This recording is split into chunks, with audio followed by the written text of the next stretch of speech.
السلام علیکم۔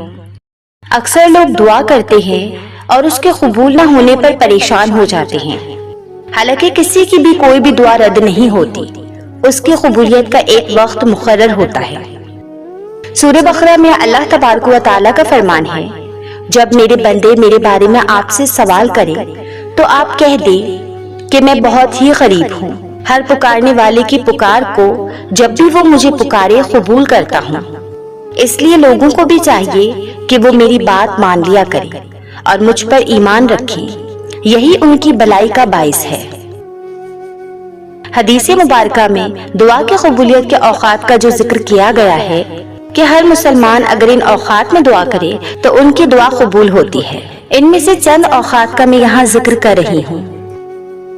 حضرت ابو ہریرہ رضی اللہ تعالی عنہ سے مروی ہے کہ نبی کریم صلی اللہ علیہ وسلم نے فرمایا کہ انسان اپنے رب کے سب سے زیادہ قریب سجدے کی حالت میں ہوتا ہے، اس لیے سجدے میں دعا کثرت سے کیا کرے۔ حضرت سہر بن سعد رضی اللہ تعالی عنہ روایت کرتے ہیں کہ رسول اللہ صلی اللہ علیہ وسلم نے فرمایا، دو دعائیں رد نہیں کی جاتی، ایک اذان کے وقت، دوسری بارش کے وقت۔ حضرت انس بن مالک رضی اللہ تعالی عنہ سے روایت ہے کہ رسول اللہ صلی اللہ علیہ وسلم نے فرمایا کہ اذان اور اقامت کے درمیان کی جانے والی دعا رد نہیں کی جاتی۔ لوگوں نے پوچھا، یا رسول اللہ، پھر ہم اس وقت کیا دعا کریں؟ تو آپ صلی اللہ علیہ وسلم نے فرمایا، اللہ تعالیٰ سے دنیا و آخرت کی عافیت مانگا کرو۔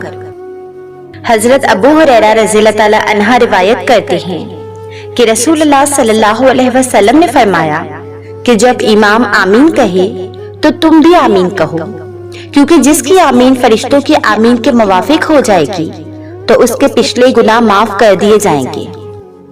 اور جب امام غیر المغضوب علیہم ولا الضالین کہے تو تم بھی آمین کہو، اللہ تمہاری دعا قبول کرے گا۔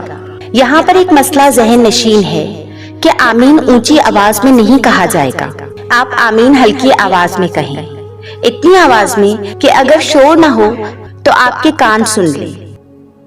حضرت ابو امامہ رضی اللہ تعالی عنہ سے روایت ہے کہ رسول اللہ صلی اللہ علیہ وسلم سے پوچھا گیا کہ کون سی دعا زیادہ قبول ہوتی ہے، تو آپ صلی اللہ علیہ وسلم نے فرمایا کہ رات کے آخری حصے میں، یعنی تہجد اور فرض نماز کے بعد کی جانے والی دعا۔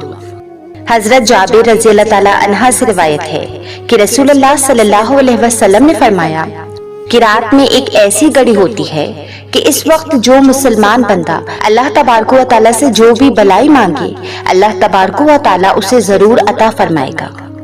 حضرت جابر رضی اللہ تعالی عنہ سے مروی ہے کہ نبی کریم صلی اللہ علیہ وسلم نے ارشاد فرمایا کہ زمزم کا پانی جس نیت سے پیا جائے وہ پوری ہو جاتی ہے۔ اللہ تبارک و تعالیٰ کی بارگاہ میں دعا ہے کہ وہ ہماری تمام جائز دعائیں قبول فرمائے اور ہماری تمام حاجتیں پوری فرمائے، آمین۔ اچھا جی، اب آتے ہیں اس مسئلے پہ کہ ہماری کافی دعائیں ایسی بھی ہوتی ہیں جو قبول نہیں ہوتی، مگر اللہ تعالیٰ کبھی بھی ان دعاؤں کو رد نہیں کرتا۔